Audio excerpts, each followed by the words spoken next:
السلام علیکم ناظرین، عمران یعقوب خان صاحب کے ساتھ ویو پوائنٹ سے میں ہوں زینب جتوئی۔ ناظرین، پروگرام کے آغاز میں بات کریں گے کل پی ٹی آئی کی ملک گیر ہڑتال ہونے جا رہی ہے۔ پاکستان تحریک انصاف کی جانب سے تیاریاں مکمل ہیں، لیکن ایک پولیٹیکل ڈیولپمنٹ یہ ہوئی ہے کہ محمود خان اچکزئی کی مولانا فضل الرحمان سے ملاقات ہوئی ہے، انہوں نے بھی اس ہڑتال کی حمایت کی ہے۔ اب سوال یہ پیدا ہوتا ہے کہ مولانا فضل الرحمان بھی کیا اس ہڑتال کا یا اس ملک گیر احتجاج کا حصہ بننے جا رہے ہیں؟ اس معاملے پر ہم پروگرام کے پہلے حصے میں بات کریں گے۔ پروگرام کے دوسرے حصے میں بات کریں گے ایران امریکہ مذاکرات جاری ہیں۔ صدر ٹرمپ کی جانب سے کہا جا رہا ہے کہ مذاکرات جو ہیں وہ مثبت طریقے سے آگے بڑھے ہیں اور ہم بالکل ڈیل کے قریب ہیں، لیکن کیا یہ مذاکرات جو ہیں فروٹفل ثابت ہو سکیں گے؟ ایران کی جانب سے جو اپنے مطالبات رکھے گئے ہیں کیا امریکہ ان کو مانے گا؟ کیونکہ امریکہ کی جانب سے پابندیاں بھی لگائی جا رہی ہیں، پھر جنگی تیاریاں بھی کی جا رہی ہیں، تو جو فیکٹس ہیں وہ یہی بتاتے ہیں کہ شاید بڑی جنگ کا جو ہے وہ ایک تاثر لیا جا رہا ہے ان تمام تر حقائق کو اگر دیکھا جائے تو۔ پروگرام کے آخری حصے میں بات کریں گے T20 ورلڈ کپ شروع ہو چکا ہے اور پاکستان جو ہے بڑا کانفیڈنٹ کے ساتھ پاکستانی کھلاڑی کھیل رہے ہیں اور پہلے دن ہی انہوں نے فتح جو ہے اس میچ میں حاصل کی ہے، لیکن اب دیکھنا یہ ہے کہ پاکستان اور بھارت کا جو میچ ہے کیا وہ ہونے جا رہا ہے یا نہیں ہونے جا رہا، اس پر آج ہم پروگرام میں بات کریں گے۔ ناظرین، پروگرام میں سب سے پہلے بات کریں گے پاکستان تحریک انصاف کل ملک گیر ہڑتال کرنے جا رہی ہے اور ایسے میں JUIF نے اس ہڑتال کی حمایت کر دی ہے۔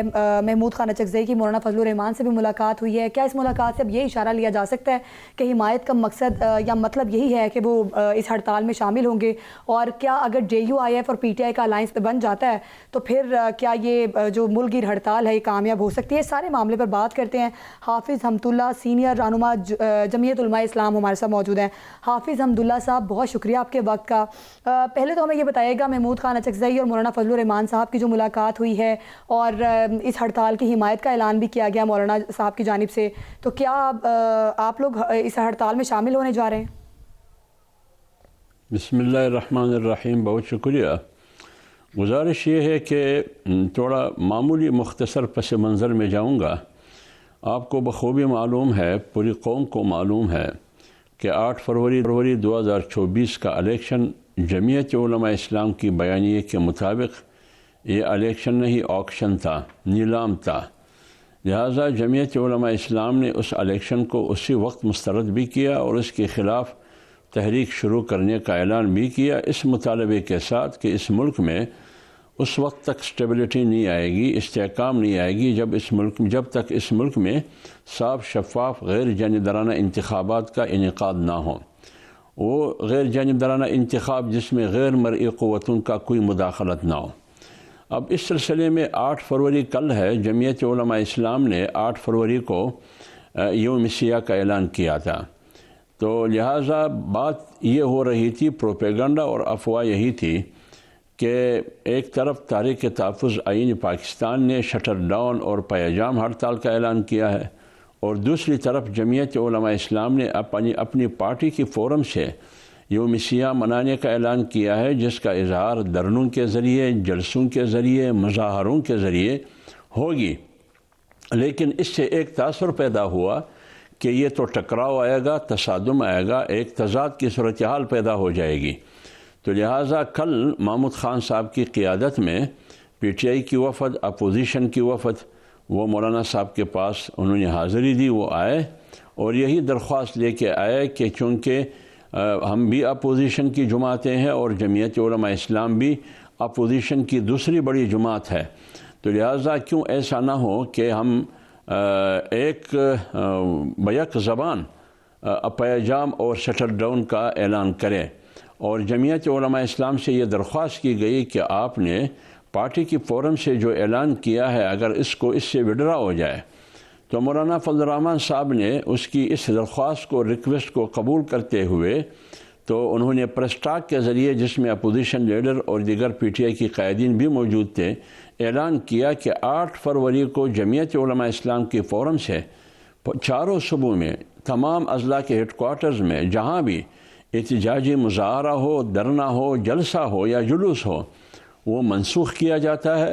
تو منسوخ کرنے کا اعلان کیا اور ساتھ یہ اعلان بھی کیا کہ ہم اپوزیشن جماعتوں کی جو شٹر ڈاؤن ہڑتال ہے یا پیجام ہڑتال ہے، جمعیت علماء اسلام اس کو کلی سپورٹ کرے گی۔ تو لہٰذا یہ بنیادی طور پر جمعیت علماء اسلام نے جمہوریت کے استحکام کے لیے، آئین کی بحالی کے لیے یہ اسٹیپ اٹھایا تاکہ اپوزیشن جماعتوں میں جو انتشار کا تاثر ہے یا تضاد کا تاثر ہے وہ ختم ہو جائے۔ حافظ صاحب یہاں پہ دو سوال بڑے اہم ہیں سر۔ ایک تو یہ کہ آپ نے جیسے فرمایا کہ جمعیت علماء اسلام 8 فروری 2024 کے الیکشن کو الیکشن نہیں آکشن سمجھتی ہے، اور آپ کا مطالبہ اور دعویٰ تو یہ تھا کہ کے پی میں خاص طور پہ پاکستان تحریک انصاف کی طرف سے آپ کے ساتھ زیادتی کی گئی اور آپ کو جان بوجھ کے ہرا کے ان کو سیٹیں دی گئی۔ اب آپ اسی جماعت کے احتجاج کو اگر آپ کی تائید حاصل ہے، آپ اس کی حمایت کر دیتے ہیں، تو پھر آپ احتجاج کر کس کے خلاف رہے ہیں؟ دیکھیے میری عرض سنیے، یہ اس سوال تو میرے خیال میں پی ٹی آئی پر بھی ہو سکتا ہے، کیونکہ خیبر پختونخوا میں تحریک انصاف کی حکومت ہے اور اس مینڈیٹ پر بھی جمعیت علماء اسلام کی سوالات بھی ہے اور تحفظات بھی ہے۔ اور میں خود ایک میٹنگ میں مولانا صاحب تشریف فرما تھے، پی ٹی آئی کا وفد جب ابتدائی مرحلے میں آیا، مولانا صاحب کی اس بیانیے کی حمایت کے لیے، اور یہ بھی کہا پی ٹی آئی کی وفد نے کہ ہم خان کی طرف سے آئے ہیں، آپ نے جو بیانیہ اپنایا ہے کہ 8 فروری 2024 کے الیکشن کو آپ نے مسترد کیا ہے، ہم اس کو اپریشیٹ کرتے ہیں، ہمارا بیانیہ بھی ہے۔ تو انہوں نے مولانا کو اسی وقت سپورٹ کیا، جے یو اے کا سپورٹ کیا، اور مولانا صاحب نے اسی مجلس میں، اسد قیصر بھی تھے، کہا کہ خیبر پختونخوا میں تو ہمارے ساتھ دھاندلی ہوئی اور آپ کے لیے ہوئی، یعنی تحریک انصاف کے لیے ہوئی، تو لہٰذا جمعیت علماء اسلام صرف ایک صوبے کی بات نہیں کر رہا، پورے ملک کی بات کر رہی ہے کہ پورے ملک میں دھاندلی ہوئی ہے۔ اور جہاں تک خیبر پختونخوا ہے تو آپ پی ٹی آئی سے پوچھئے کہ خیبر پختونخوا میں آپ احتجاج کر رہی ہے یا نہیں۔ اگر وہ احتجاج کر رہی ہے تو کس کے خلاف کر رہی ہے؟ تو جس کے خلاف وہ احتجاج کر رہی ہے 8 فروری 2024 کے الیکشن کے حوالے سے، اسی کے خلاف ہم بھی احتجاج کر رہے ہیں۔ یعنی کل اب اگر آپ کی گفتگو سے کوئی نتیجہ اخذ کیا جائے حافظ صاحب، تو یہ نظر آتا ہے کہ کل آپ صرف ان کی تائید کر رہے ہیں، حمایت کر رہے ہیں، عملاً آپ کسی احتجاج میں حصہ نہیں لیں گے۔ نہیں، یہی تو احتجاج ہے، ہم تو عملاً احتجاج میں تھے۔ جب ان کی ریکویسٹ آئی، درخواست آئی، تو ہم نے اپنے احتجاج کو پوسٹ پون کیا، بالکل ٹھیک، ان کو مؤخر کیا یا منسوخ کیا۔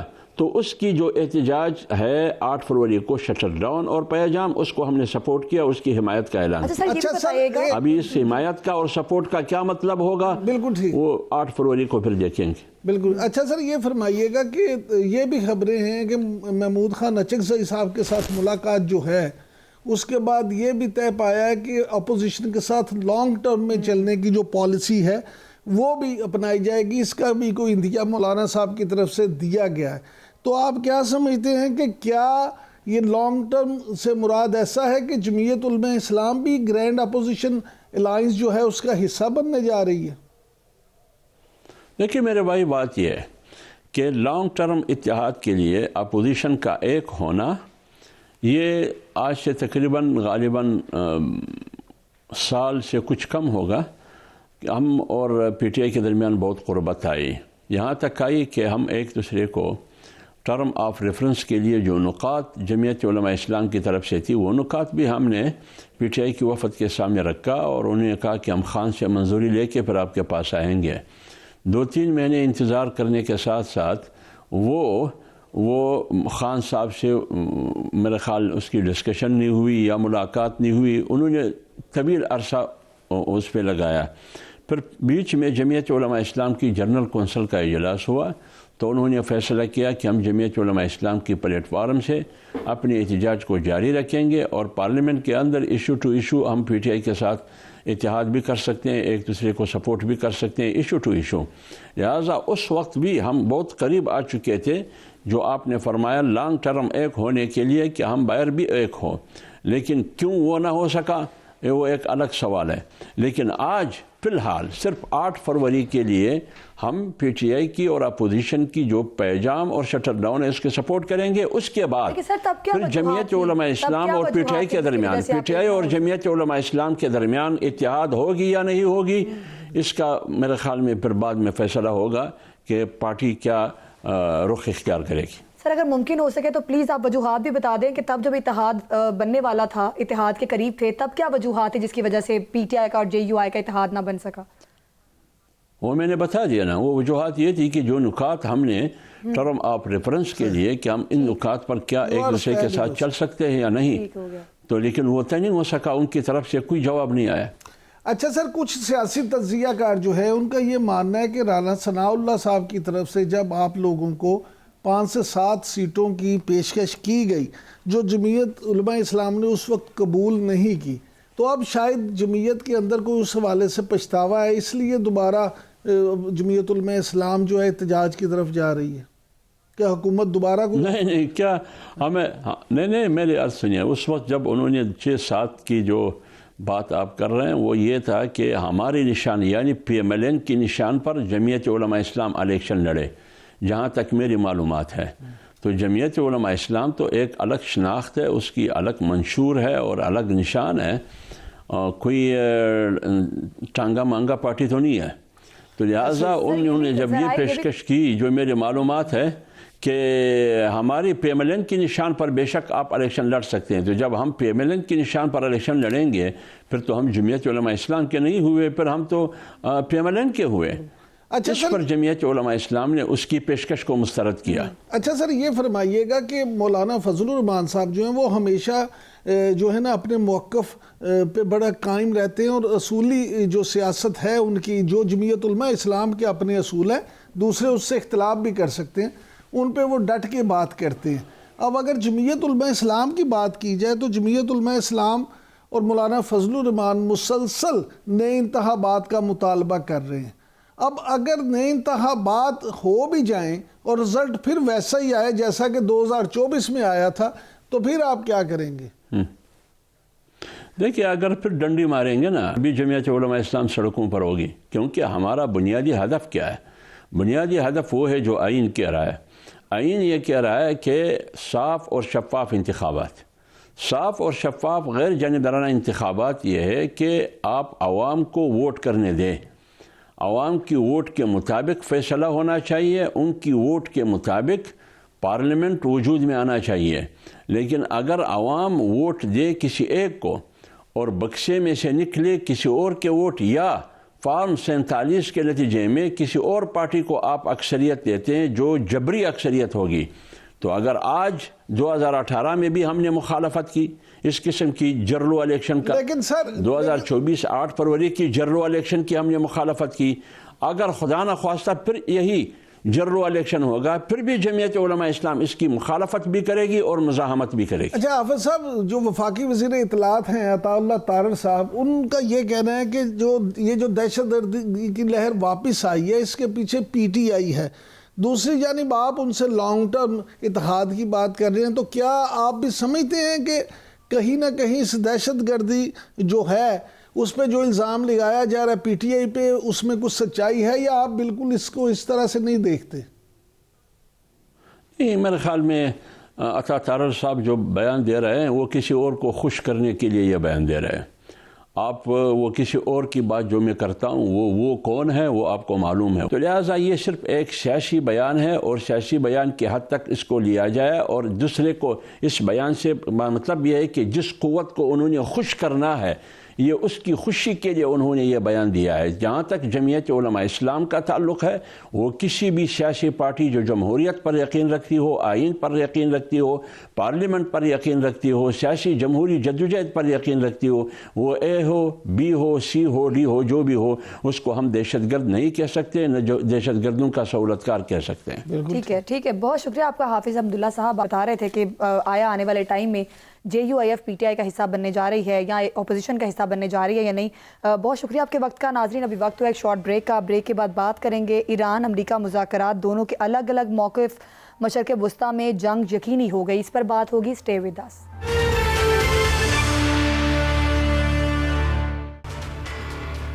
Welcome back. ناظرین، ایک طرف ایران اور امریکہ کے درمیان مذاکرات ہو رہے ہیں، لیکن دوسری طرف اگر دیکھا جائے تو امریکہ کی طرف سے دھمکیاں بھی دی جا رہی ہیں، اور یہ بھی کہا جا رہا ہے کہ جو ممالک ایران کے ساتھ تجارت کریں گے ان پر اضافی ٹیرف بھی لگایا جائے گا۔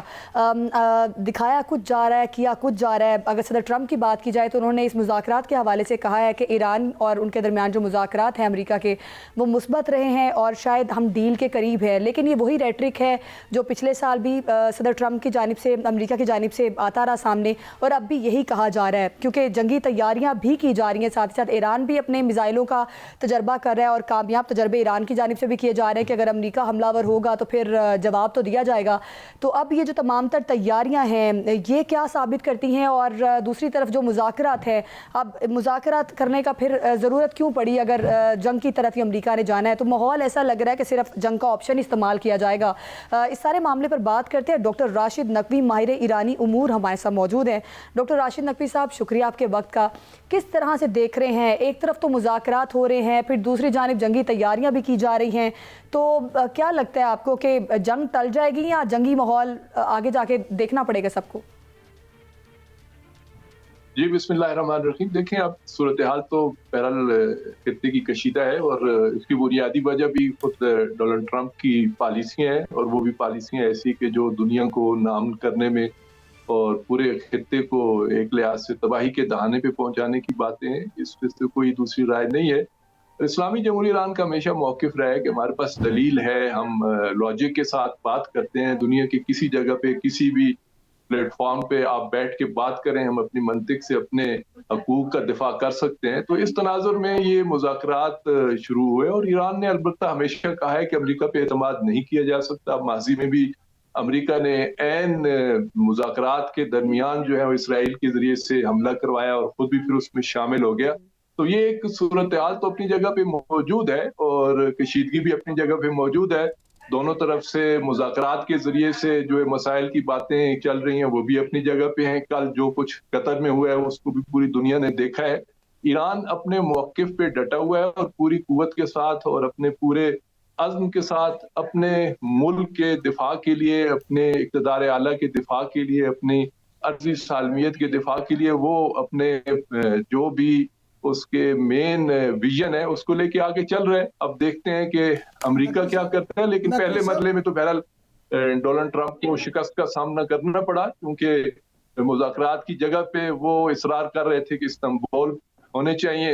ایران نے اس کو نہیں مانا، اپنی بات منوا لی. پھر ٹرمپ کی خواہش تھی کہ اور ممالک کو شامل کیا جائے، وہ بھی ایران نے نہیں مانا، اور اس کے نتیجے میں بھی ایران نے اپنی بات منوائی.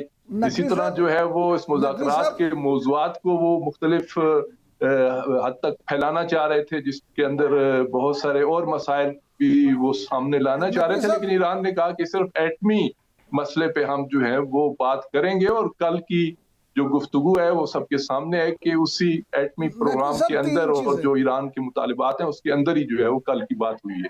نقوی صاحب، یہ جو خبریں آ رہی ہیں وہ یہ ہیں کہ 3 نکاتی جو ایجنڈا ہے امریکہ کا، کہ امریکہ کہتا ہے کہ جی مذاکرات میں جو باتیں امریکہ کی طرف سے کی گئی اس میں مرکزی بات یہ تھی کہ امریکہ کی طرف سے یہ پریشر ایران پہ کہ جناب آپ کا جو ایٹمی پروگرام ہے اس کو رول بیک کریں، یا جو اس پہ اور جو آپ کے اثاثے ہیں وہ رشیا میں یا کسی بھی دوسرے ملک میں رکھوائیں، اور جو آپ کا انرچڈ یورینیم.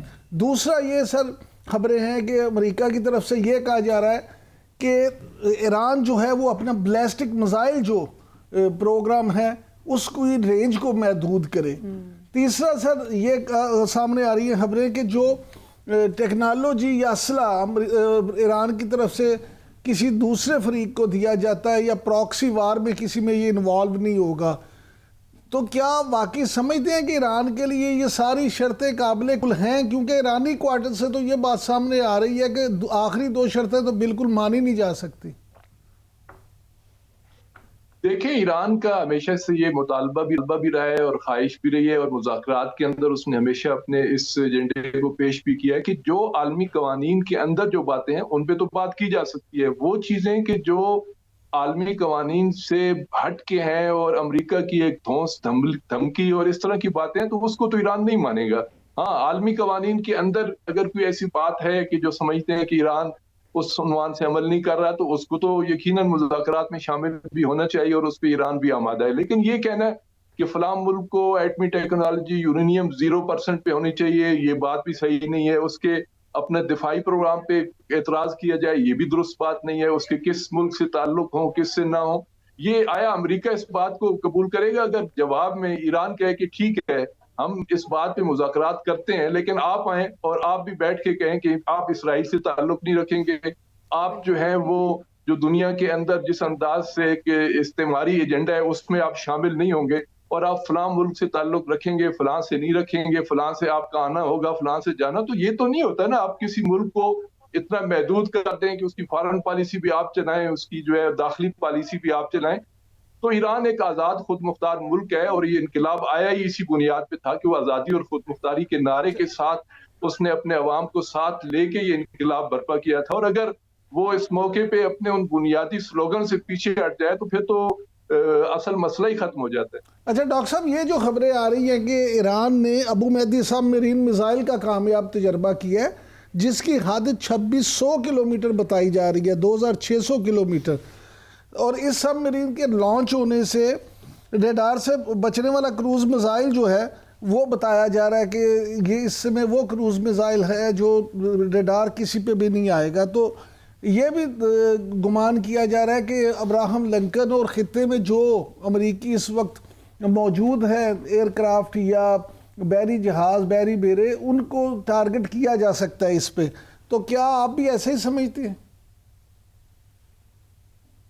دیکھیں، ایران نے دفاعی فیلڈ میں بہت زیادہ ترقی کی ہے. اب آپ اگر اس کا موازنہ کریں ایران عراق جنگ میں 80 کے عشرے میں جو کچھ ہوا ہے، تو اس کے مقابلے میں اگر دیکھیں تو میزائل ٹیکنالوجی میں، حتیٰ ایٹمی ٹیکنالوجی میں، اور حتیٰ دوسرے جو شعبہ جات ہیں زندگی کے، وہ جو ٹیکنالوجیز میں ایران کی ترقی ہے وہ واقعاً قابل رشک ہے. اس میں کوئی دوسری بات نہیں. اور دوسرا، کسی بھی ملک کو اپنے دفاع کا حق حاصل ہے یا نہیں، یہ بنیادی نعرہ ہے جس پہ ایران ڈٹا ہوا ہے کہ اگر آج ہم اپنی میزائل ٹیکنالوجی کو آپ کے کہنے پہ، امریکہ کے کہنے پہ ختم کر دیں، تو کل جب امریکہ حملہ آور ہو، کل جب اسرائیل اور اس کی امریکہ کی کوئی دوسری جسے کہتے ہیں کہ پراکسی حملہ آور ہو، تو پھر کیا کرے ایران؟ یعنی اپنے آپ کو گویا ان کے سامنے پیش کر دے کہ آپ جو چاہیں کرتے پھریں.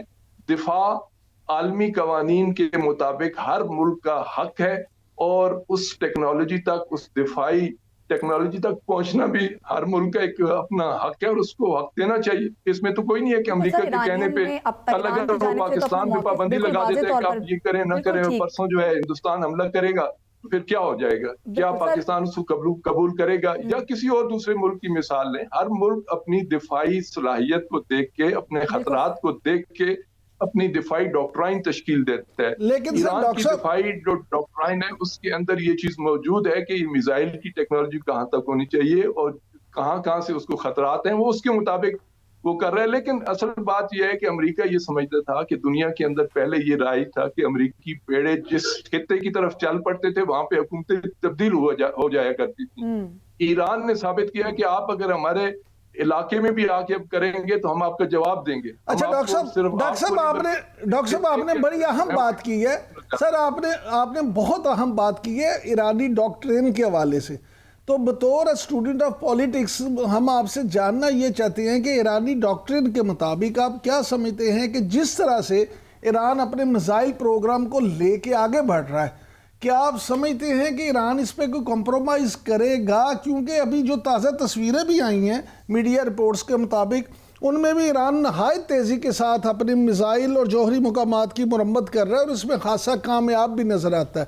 آپ اس ساری صورتحال کو کس طرح سے دیکھتے ہیں؟ دیکھیں، دفاع جیسے کہ میں نے عرض کیا کہ ہر ملک کا اپنا حق ہوتا ہے. دفاع کی پالیسی، دفاع کا ڈاکٹرائن خطے کی ریجنل جو ایک صورتحال ہوتی ہے اس کے مطابق ہی بنایا جاتا ہے. کہاں پہ کتنے رینج کا میزائل ہونا چاہیے، کہاں سے اس کو جو ہے وہ متوقع ہے حملہ ہونے کا. تو ایران نے اسی کے مطابق اپنا پورا ڈاکٹرائن تشکیل دیا ہے، اور اس میں کوئی دوسری رائے نہیں ہے کہ ایران کو جن ممالک سے خطرات ہیں، اور کبھی بھی ایران نے یہ نہیں کہا، اور ابھی تک ایران کی تاریخ بھی انقلاب کے بعد کی تاریخ ثابت کرتی ہے کہ ایران کبھی کسی ملک پہ حملہ آور نہیں ہوا. ایران نے ہمیشہ دفاع کیا ہے، چاہے وہ صدام کا ہو، چاہے وہ اسرائیل کا ہو. تو ایک دفاعی ڈاکٹرائن کے اندر جو چیز ممکن ہے وہ ایران اس کے لیے پوری کوشش کر رہا ہے، اور کرنی بھی چاہیے. میں سمجھتا ہوں کہ سروائیول کی جنگ جب ہوتی ہے تو سروائیول کی جنگ میں آپ کو اپنی تمام توانائیوں کو بروئے کار لانا ہوتا ہے، ورنہ آپ صفحہ ہستی سے مٹ جائیں. آپ اگر جس انداز سے امریکہ کا اور ٹرمپ کا انداز ہے، وہ تو چاہتے ہیں کہ ان کا کوئی مخالف جو ہے وہ سانس لینے کے لیے بھی دنیا میں موجود نہ ہو. سروائیول کی جنگ میں اپنے آپ کو دکھانا پڑتا ہے، اپنی طاقت کا مظاہرہ کرنا پڑتا ہے. ایران اس کے لیے تیار نہیں ہے. جی سر، اب ظاہر ہے یو ایس کا ایک رجیم چینج جو ریٹرک تھا وہ تو اب کمزور پڑ گیا ہے. اب ہم نے دیکھا کہ چین نے ایران کے پرامن جوہری استعمال کے حق کی حمایت کر دی ہے. اب آپ کیا سمجھتے ہیں اگر روس بھی اس کی حمایت کر دے تو کیا مشرق وسطیٰ میں کوئی بڑی تبدیلی رونما ہو سکتی ہے؟ دیکھیں ایران نے اس کے لیے باقاعدہ مختلف فورم میں یہ بات کی ہے کہ خطے کے دفاع کے لیے خطے کے ممالک کو مل کے کوشش کرنی چاہیے. ان کے اپنے دفاعی معاہدے ہونے چاہیے, آپس میں مل کے یہ بات طے کریں. یہ امریکہ کون ہوتا ہے جو باہر سے آ کے یہاں پہ ڈکٹیٹ کرے؟ تو یہ بنیادی ایران کی پالیسی ہے کہ ہم خطے کو پرامن رکھنا چاہتے ہیں, اور خطے میں پرامن رہنے کے لیے ضروری ہے کہ خطے کے ممالک آپس میں بیٹھ کے کوئی ڈیفنس کا کوئی دفاعی معاہدہ کریں. کسی تیسرے ملک کو باہر سے آ کے کوئی مداخلت کا حق نہیں دینا چاہیے.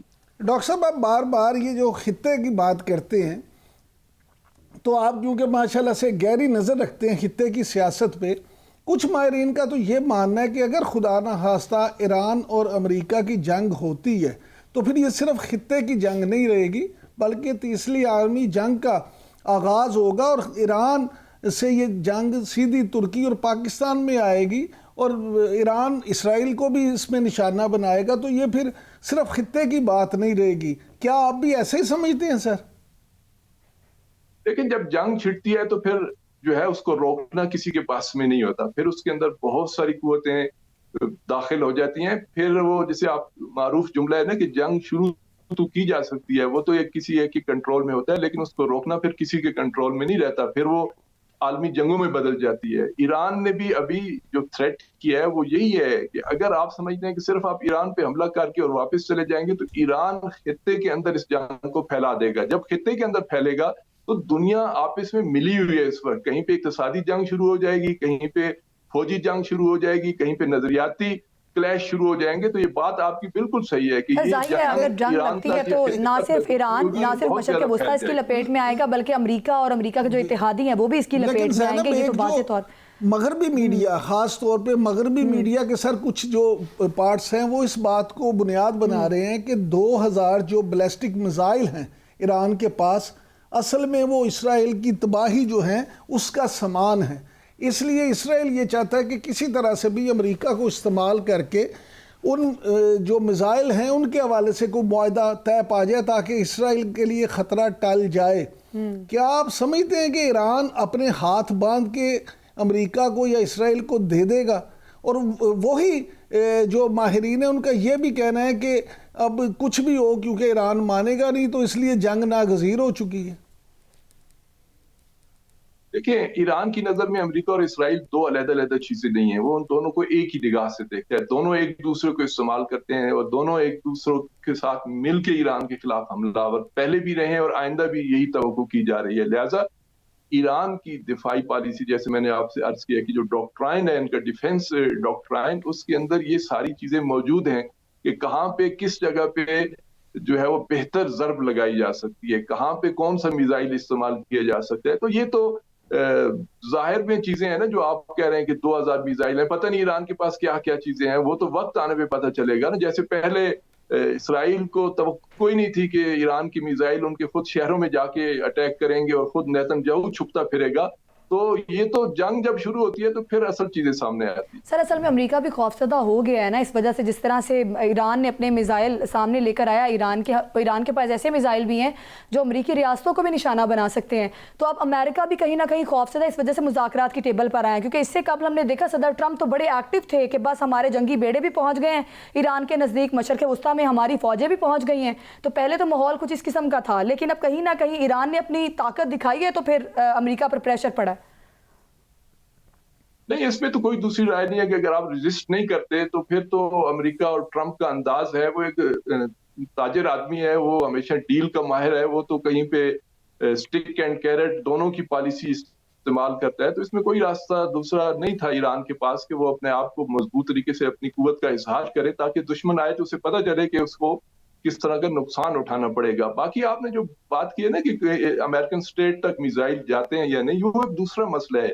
امریکہ اس وقت جس جنگ میں بری طرح الجھا ہوا ہے وہ اقتصادی جنگ ہے, اور اس خطے کے اندر اگر امریکہ کے تمام اقتصادی مفادات سخت خطرے میں پڑ جاتے ہیں تو جو خود $40 کھرب کا مقروض ملک ہے وہ آئندہ اپنے ملک کو کیسے چلائے گا؟ وہاں تو اس وقت ملک کے اندر جو صورتحال ہے وہ خود اتنی خطرناک ہے، اس کو ظاہر نہیں کیا جاتا، سنسر کیا جاتا ہے، ورنہ داخلی طور پہ بھی امریکہ اتنا مضبوط نہیں ہے۔ اقتصادی لحاظ سے میں اس کی بات کر رہا ہوں کہ اقتصادی لحاظ سے عوام کا جو ریئیکشن آ رہا ہے اور جو مختلف سروے آ رہے ہیں اس میں تو یہ واضح طور پہ کہا جا رہا ہے کہ ٹرمپ اپنے 1 سال میں تمام بری طرح ناکام رہا ہے، اس میں اقتصاد کی بات کی جاتی ہے۔ بالکل ٹھیک ہے، بالکل درست بات آپ نے کی۔ ٹھیک ہے، بہت شکریہ آپ کا ڈاکٹر راشد نقوی صاحب ہمارے ساتھ موجود تھے اور ہمیں بتا رہے تھے۔ ناظرین ابھی وقت ہوا ایک شارٹ بریک کا، بریک کے بعد بات کریں گے T20 ورلڈ کپ کا آغاز، پاک بھارت میچ کے بارے میں ابہام تاحال قائم ہے، اس معاملے پر بات کریں گے، اسٹے ود اس۔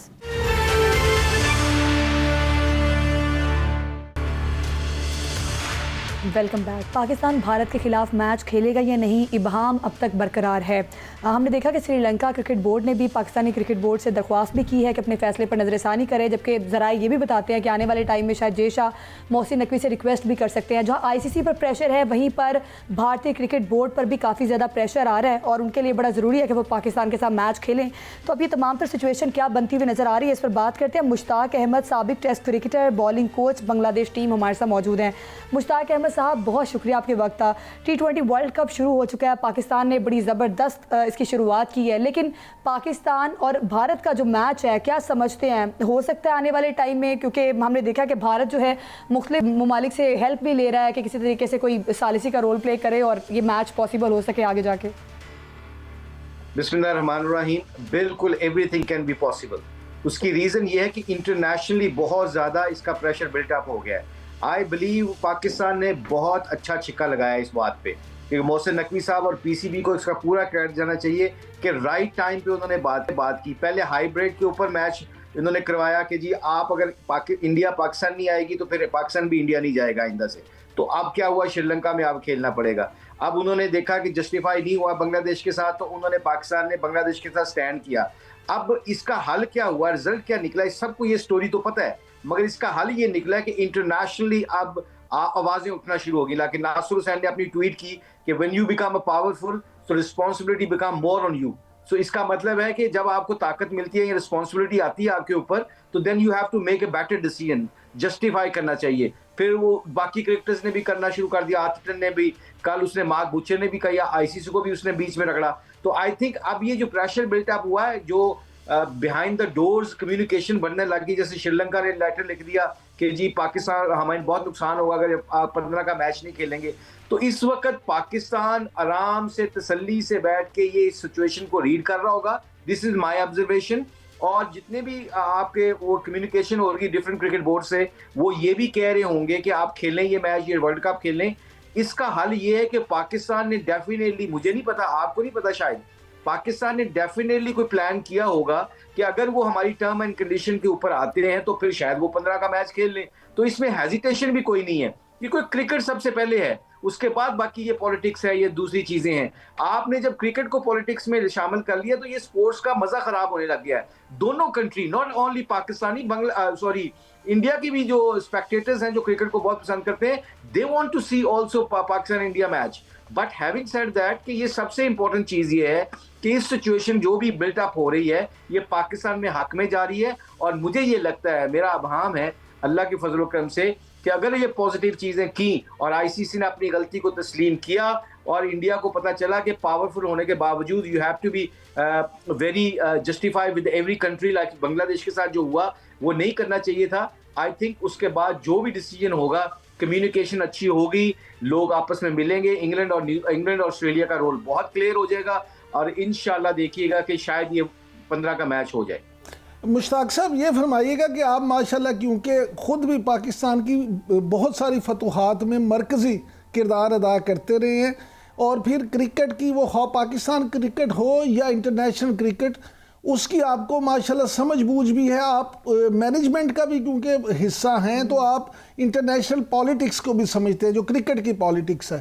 ایک تو آپ نے پہلے جواب میں جو یہ فرمایا کہ بڑی اچھی بات ہے، اللہ کرے کہ ایسا ہی ہو، لیکن سر جو براڈ کاسٹرز ہیں، خبریں یہ ہیں کہ ان کا اتنا زیادہ پریشر ہے ICC پہ اور جے شاہ پہ کہ وہ پریشر شاید وہ دونوں لے نہیں سکتے، اور یہ بھی خطرہ ہے کہ اگر پاکستان اور انڈیا کا یہ میچ نہ ہوا اور مستقبل میں بھی کوئی اس طرح سے پھر میچ اگر رکے پاکستان اور انڈیا کے، تو ICC تو ڈیفالٹ کر جائے گا۔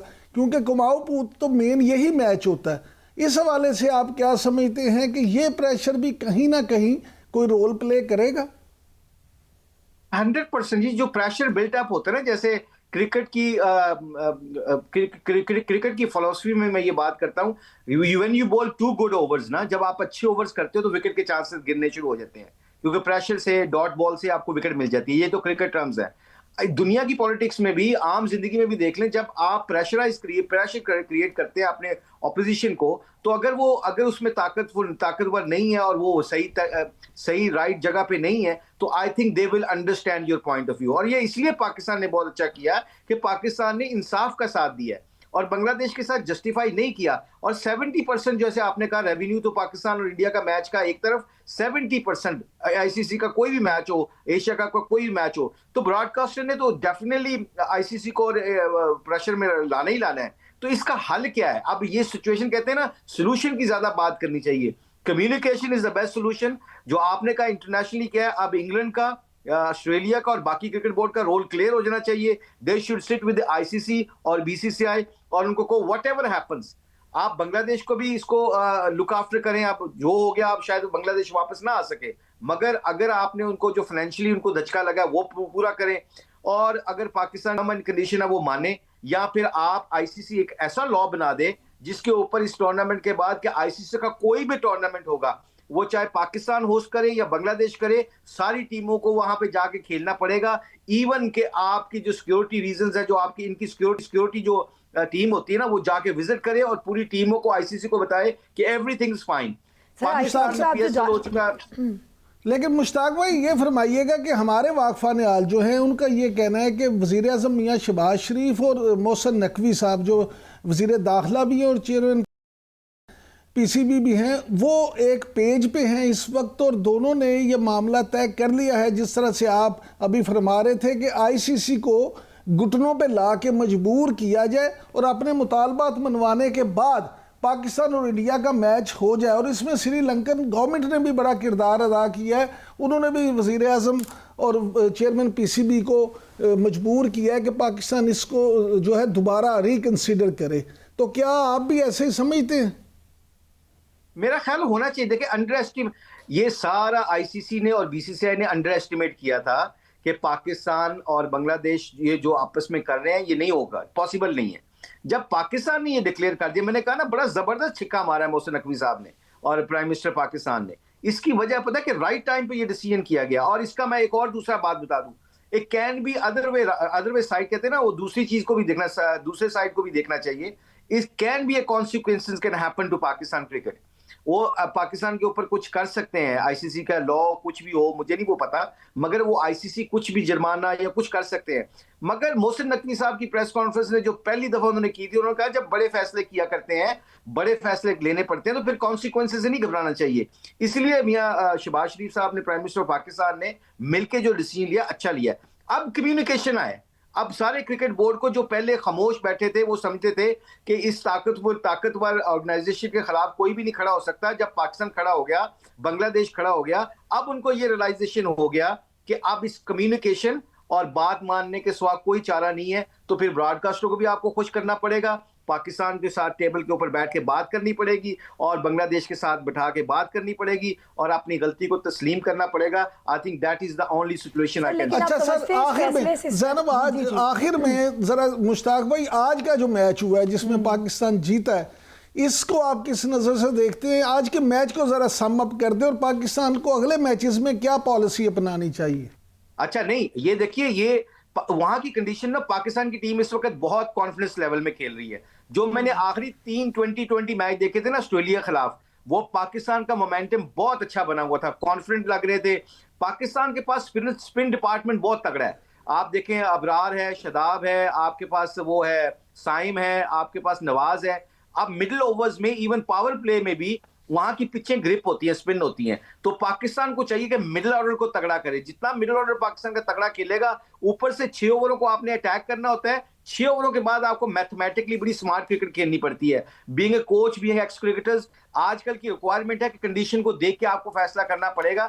تو آئی تھنک پاکستان کو یہ تھوڑا سا دیکھنا چاہیے کہ جو بھی مرضی ٹیم آئے, اپنی رن ریٹ کو بھی دیکھنا ہے, کیونکہ اگر 2 پوائنٹ ہم دیتے ہیں نا انڈیا کو, تو پھر رن ریٹ بھی بڑا میٹر کرے گی.